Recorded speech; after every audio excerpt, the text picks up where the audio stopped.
اعوذ باللہ من الشیطان الرجیم بسم اللہ الرحمن الرحیم۔ سورۃ التوبہ۔ نام۔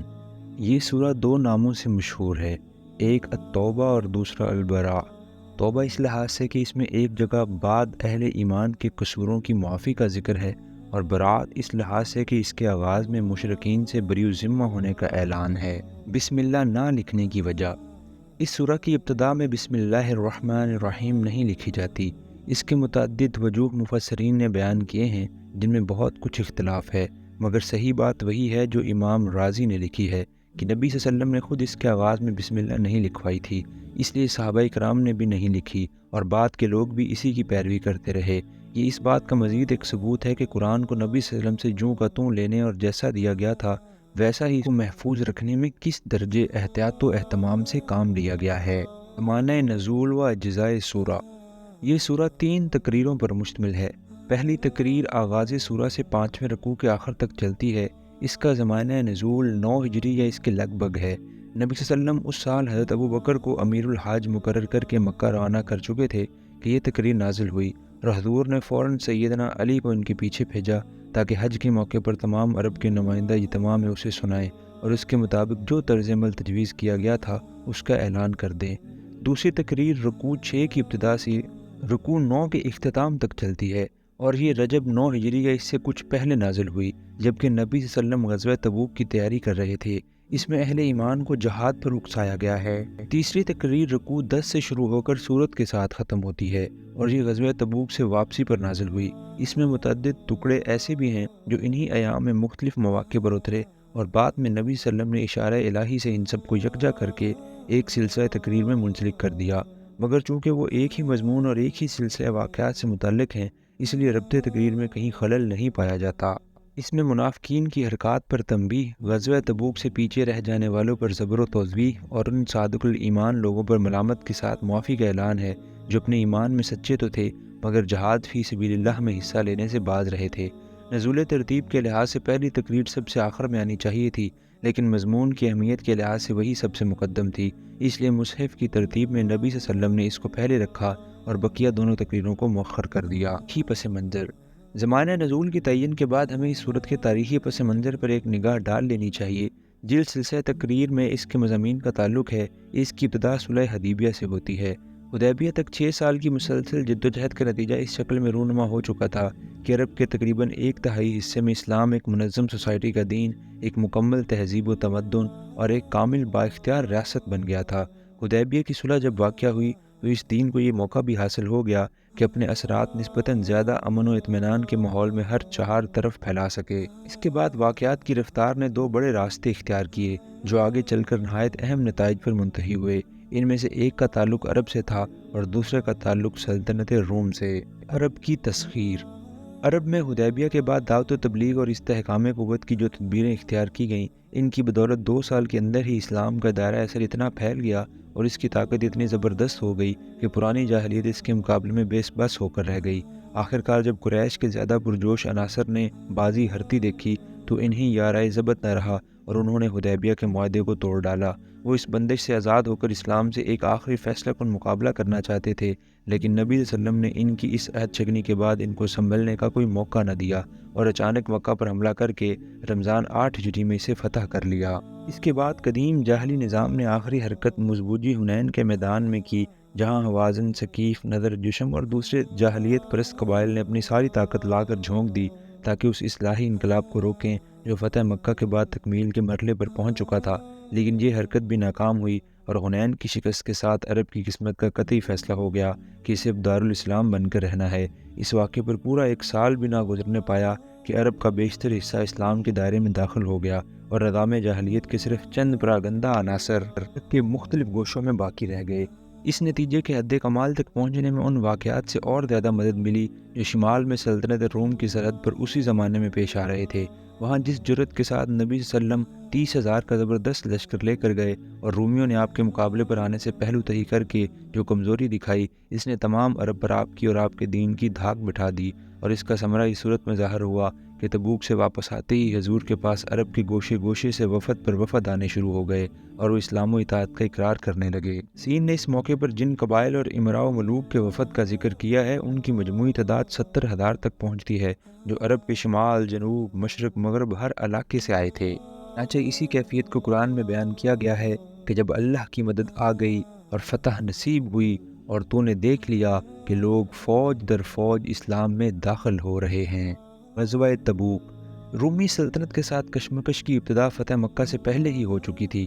نبی صلی اللہ علیہ وسلم نے حدیبیہ کے بعد اسلام کی دعوت پھیلانے کے لیے جو وفود عرب کے مختلف حصوں میں بھیجے تھے، ان میں سے ایک شمال کی طرف سرحد شام سے متصل قبائل میں بھی گیا۔ یہ لوگ زیادہ تر عیسائی تھے اور رومی سلطنت کے زیر اثر تھے۔ ان لوگوں نے ذات الطلحہ یا ذات اطلاح کے مقام پر اس وفد کے 15 آدمیوں کو قتل کر دیا اور صرف رئیس وفد کعب بن عمیر غفاری بچ کر واپس آئے۔ اسی زمانے میں حضور نے بصرہ کے رئیس شرجیل بن عمرو کے نام بھی دعوت اسلام کا پیغام بھیجا تھا، مگر اس نے آپ کے ایلچی حارث بن عمیر کو قتل کر دیا۔ یہ رئیس بھی عیسائی تھا اور براہ راست کیسر روم کے احکام کا تابع تھا۔ ان وجوہ سے نبی صلی اللہ علیہ وسلم نے جمادی الاولیٰ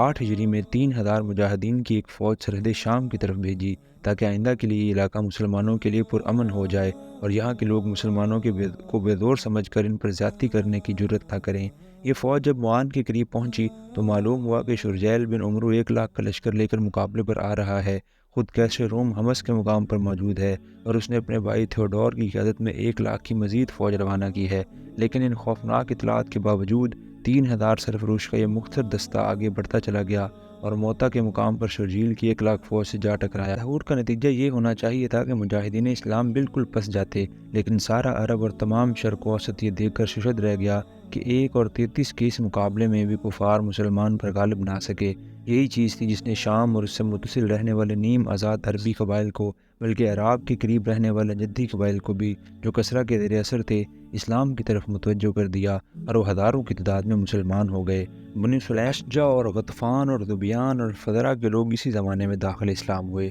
اور اسی زمانے میں سلطنت روم کی عربی فوجوں کا ایک کمانڈر فروغ بن عمر الجزامی مسلمان ہوا، جس نے اپنے ایمان کا ایسا زبردست ثبوت دیا کہ گرد و پیش کے سارے علاقے سے دیکھ کر دنگ رہ گئے۔ کیسر کو جب فروغ کے قبول اسلام کی اطلاع ملی تو اس نے انہیں گرفتار کرا کے اپنے دربار میں بلوایا اور ان سے کہا کہ 2 چیزوں میں سے ایک کو منتخب کر لو، یا ترک اسلام جس کے نتیجے میں تم کو نہ صرف رہا کیا جائے گا بلکہ تمہیں اپنے عہدے پر بھی بحال کر دیا جائے گا، یا اسلام جس کے نتیجے میں تمہیں سزائے موت دی جائے گی۔ انہوں نے ٹھنڈے دل سے اسلام کو چن لیا اور رائے حق میں جان دے دی۔ یہی واقعات تھے جنہوں نے کیسر کو اس خطرے کی حقیقی اہمیت محسوس کرائی جو عرب سے اٹھ کر اس کی سلطنت کی طرف بڑھ رہا تھا۔ اسی سال کیسر نے مسلمانوں کو غزوہ موتا کی سزا دینے کے لیے سرحد شام پر فوجی تیاریاں شروع کر دیں اور اس کے ماتحت غسانی اور دوسرے عرب سردار فوجیں اکٹھی کرنے لگے۔ نبی صلی اللہ علیہ وسلم اس سے بے خبر نہ تھے۔ آپ ہر وقت اس چھوٹی سے چھوٹی بات سے بھی بے خبردار رہتے تھے جس کا اسلامی تحریک پر کچھ بھی موافق یا مخالف اثر پڑتا ہو۔ آپ نے ان تیاریوں کے مانند فوراً سمجھ لیے اور بغیر کسی تعامل کے کیسر کی عظیم الشان طاقت سے ٹکرانے کا فیصلہ کر لیا۔ اس موقع پر ذرہ برابر بھی کمزوری دکھائی جاتی تو سارا بنا بنایا کام بگڑ جاتا۔ ایک طرف عرب کی دم توڑتی ہوئی جاہلیت جس پر حنین میں آخری ضرب لگائی جا چکی تھی پھر جی اٹھتی، دوسری طرف مدینہ کے منافقین جو ابو عامر راہب کے واسطے سے غسان کے عیسائی بادشاہ اور خود کیسر کے ساتھ اندرونی ساز باز رکھتے تھے اور جنہوں نے اپنی ریشہ دوانیوں پر دین داری کا پردہ ڈالنے کے لیے مدینہ سے متصل ہی مسجد ضرار تعمیر کر رکھی تھی، بغل میں چھرا کھوپ دیتے۔ سامنے سے کیسر جس کا دبدبہ ایرانیوں کو شکست دینے کے بعد تمام دور نزدیک علاقوں پر چھا گیا تھا، حملہ آور ہو جاتا اور ان 3 زبردست خطروں کو متحدہ یورش میں اسلام کی جیتی ہوئی بازی یکایک مات کھا جاتی۔ اس لیے باوجود اس کے کہ ملک میں قحط سالی تھی، گرمی کا موسم پورے شباب پر تھا، فصلیں پکنے کے قریب تھیں، سواریوں اور سر و سامان کا انتظام سخت مشکل تھا، سرمایہ کی بہت کمی تھی اور دنیا کی 2 سب سے بڑی طاقتوں میں سے ایک کا مقابلہ درپیش تھا، خدا کے نبی نے یہ دیکھ کر یہ دعوت حق کے لیے زندگی و موت کا فیصلے کی گھڑی ہے، اسی حال میں تیاری جنگ کا اعلان عام کر دیا۔ پہلے تمام غزوات میں تو حضور کا قاعدہ تھا کہ آخر وقت تک کسی کو نہ بتاتے تھے کہ کدھر جانا ہے اور کس سے مقابلہ درپیش ہے، بلکہ مدینہ سے نکلنے کے بعد بھی منزل مقصود کی طرف سیدھا راستہ اختیار کرنے کے بجائے پھیر کی راہ سے تشریف لے جاتے تھے۔ لیکن اس موقع پر آپ نے یہ پردہ بھی نہ رکھا اور صاف صاف بتا دیا کہ روم سے مقابلہ ہے اور شام کی طرف جانا ہے۔ اس موقع کی نزاعت کو عرب میں سب ہی محسوس کر رہے تھے، جاہلیت قدیمہ کے بچے کچھ عاشقوں کے لیے یہ ایک آخری شعاع امید تھی، اور روم و اسلام کی اس ٹکر کے نتیجے پر وہ بے چینی کے ساتھ نگاہیں لگائے ہوئے تھے، کیونکہ وہ خود بھی جانتے تھے کہ اس کے بعد پھر کہیں سے امید کی جھلک نہیں دکھائی دینی ہے۔ منافقین نے بھی اپنی آخری بازی اسی پر لگا دی، اور وہ اپنی مسجد زرار بنا کر اس انتظار میں تھے کہ شام کی جنگ میں اسلام کی قسمت کا پانسا پلٹے تو ادھر اندرون ملک میں وہ اپنے فتنہ کا علم بلند کریں۔ یہی نہیں بلکہ انہوں نے اس مہم کو ناکام کرنے کے لیے تمام ممکن تدبیریں بھی استعمال کر ڈالیں۔ ادھر مومنین صادقین کو بھی پورا احساس تھا کہ جس تحریک کے لیے 22 سال سے وہ سربکف رہے ہیں،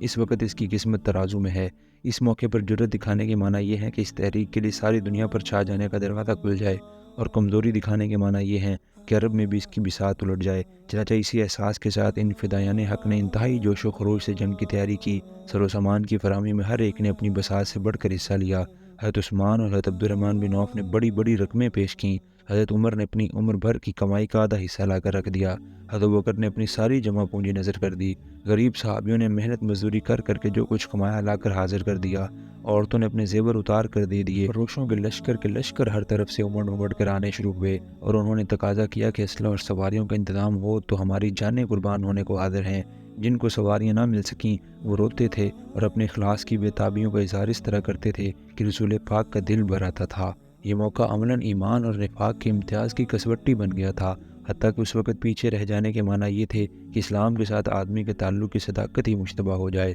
چنانچہ تبوک کی طرف جاتے ہوئے دوران سفر میں جو شخص پیچھے رہ جاتا تھا، صحابہ کرام نبی صلی اللہ علیہ وسلم کو اس کی خبر دیتے تھے، اور جواب میں حضور برجستہ فرماتے تھے کہ جانے دو، اگر اس میں کچھ بھلائی ہے تو اللہ اسے پھر تمہارے ساتھ لا ملائے گا، اور اگر کچھ دوسری حالت ہے تو شکر کرو کہ اللہ نے اس کی جھوٹی رفاقت سے تمہیں خلاصی بخشی۔ رجب 9 ہجری میں نبی صلی اللہ علیہ وسلم 30,000 مجاہدین کے ساتھ شام کی طرف روانہ ہوئے، جن میں 10,000 سوار تھے۔ اونٹوں کی اتنی کمی تھی کہ ایک ایک اونٹ پر کئی آدمی باری باری سوار ہوتے تھے۔ اس پر گرمی کی شدت اور پانی کی قلت اور تھی، مگر جس عزم صادق کا ثبوت اس نازک موقع پر مسلمانوں نے دیا، اس کا ثمرہ تبوک پہنچ کر انہیں نقد مل گیا۔ وہاں پہنچ کر انہیں معلوم ہوا کہ کیسر اس کے تابعین نے مقابلے پر آنے کی بجائے اپنی فوجیں سرحد سے ہٹا لی ہیں، اور اب کوئی دشمن موجود نہیں ہے کہ اس سے جنگ کی جائے۔ سیرت نگار بالعموم اس واقعے کو اس انداز سے لکھ جاتے ہیں کہ گویا وہ خبر ہی سرے سے غلط نکلی جو حضرت صلی اللہ علیہ وسلم کو رومی فوج کے اجتماع کے متعلق ملی تھی۔ حالانکہ دراصل واقعہ یہ تھا کہ کیسر نے اجتماع فوج شروع کیا تھا،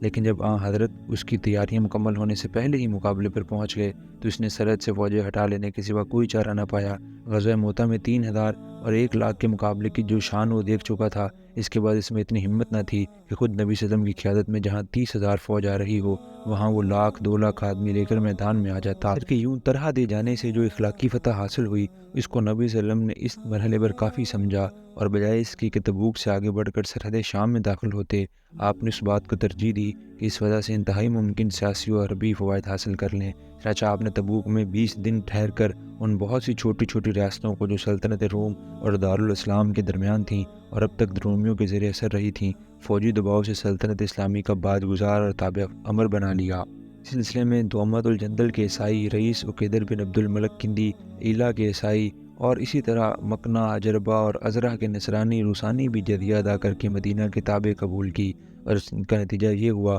کہ اسلامی حدود اقتدار براہ راست رومی سلطنت کی سرحد تک پہنچ گئے، اور جن عرب قبائل کو کیسرا روم اب تک عرب کے خلاف استعمال کرتے رہے تھے، اب ان کا بیشتر حصہ رومیوں کے مقابلے پر مسلمانوں کا معاون بن گیا۔ پھر اس کا سب سے بڑا فائدہ یہ ہوا کہ سلطنت روم کے ساتھ جو ایک طویل کشمکش میں الجھ جانے سے پہلے اسلام کو عرب پر اپنی گرفت مضبوط کر لینے کا اور پورا موقع مل گیا۔ تبوک کی اس فتح بلا جنگ نے عرب میں ان لوگوں کی کمر توڑ دی جو اب تک جاہلیت قدیمہ کے بحال ہونے کی آس لگائے بیٹھے تھے، خواہ وہ اعلانیہ مشرک ہوں یا اسلام کے پردے میں منافق بنے ہوئے ہوں۔ اس آخری مایوسی نے ان میں سے اکثر و بیشتر کے لیے اس کے سوا کوئی چارہ نہ رہنے دیا کہ اسلام کے دامن میں پناہ لیں، اور اگر خود وہ نعمت ایمانی سے بہراور نہ بھی ہوں تو کم از کم ان کی آئندہ نسلیں بالکل اسلام میں جذب ہو جائیں۔ اس کے بعد جو ایک برائے نام اقلیت شرک و جاہلیت میں ثابت قدم رہ گئی، وہ اتنی بے بس ہو گئی تھی کہ اس اصلاحی انقلاب کی تکمیل میں کچھ بھی معنی نہ ہو سکتی تھی جس کے لیے اللہ نے اپنے رسول کو بھیجا تھا۔ مسائل و مباحث۔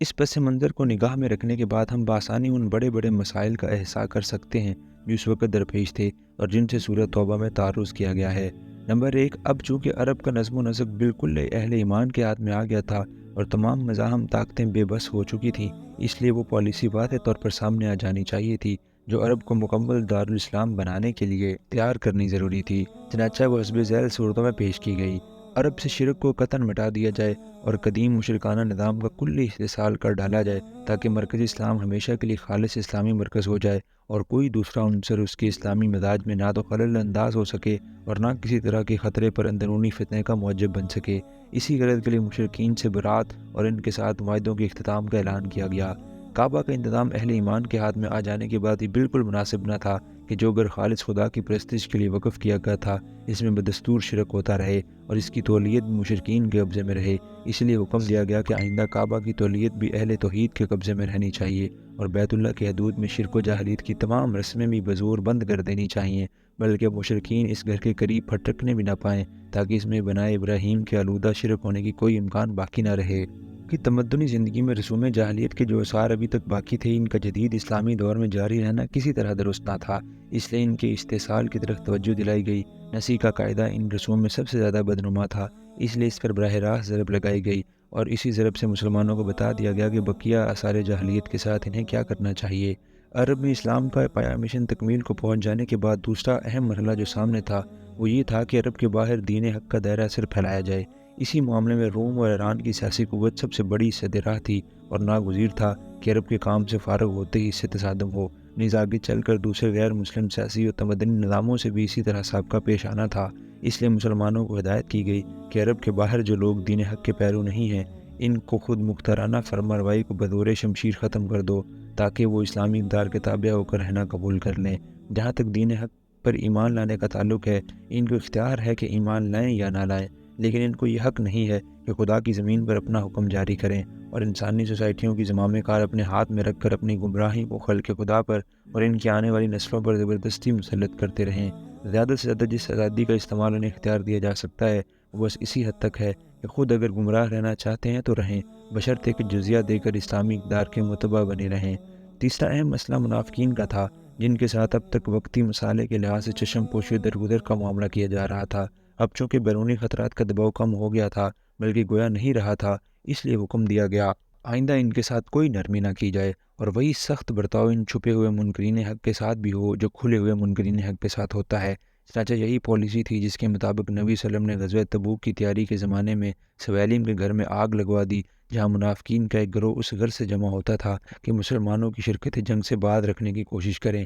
اور اسی پالیسی کے تحت تبوک سے واپس تشریف لاتے ہی نبی صلی اللہ علیہ وسلم نے پہلا کام یہ کیا کہ مسجد زرار کو ڈھانے اور جلا دینے کا حکم دے دیا۔ ان صادقین میں اب تک جو تھوڑا بہت ضعف عزم باقی تھا اس کا علاج بھی ضروری تھا، کیونکہ اسلام عالمگیر جدوجہد کے مرحلے میں داخل ہونے والا تھا اور اس مرحلے میں جب کہ اکیلے مسلم عرب کو پوری غیر مسلم دنیا سے ٹکرانا تھا، ضعف ایمان سے بڑھ کر کوئی اندرونی خطرہ اسلامی جماعت کے لیے نہ ہو سکتا تھا۔ اس لیے جن لوگوں نے تبوک کے موقع پر سستی اور کمزوری دکھائی تھی ان کو نہایت شدت کے ساتھ ملامت کی گئی۔ رہ جانے والوں کے اس فعل کو کہ وہ بلا عذر معقول پیچھے رہ گئے، بجائے خود ایک منافقانہ طرز عمل اور ایمان میں ان کے ناراض ہونے کا ایک بین الثبوت قرار دیا گیا اور آئندہ کے لیے پوری صفائی کے ساتھ یہ بات واضح کر دی گئی کہ الہی کلمت اللہ کی جدوجہد اور کفر و اسلام کی کشمکش ہی وہ اصلی کسوٹی ہے جس پر مومن کا دائبہ ایمان پرکھا جائے گا۔ جو اس آویزش میں اسلام کے لیے جان و مال اور وقت و محنت صرف کرنے سے جی چھڑائے گا، اس کا ایمان معتبر ہی نہ ہوگا اور اس پہلو کی کثر کسی دوسرے مذہبی عمل سے پوری نہ ہو سکے گی۔ ان امور کو نظر میں رکھ کر سورہ توبہ کا مطالعہ کیا جائے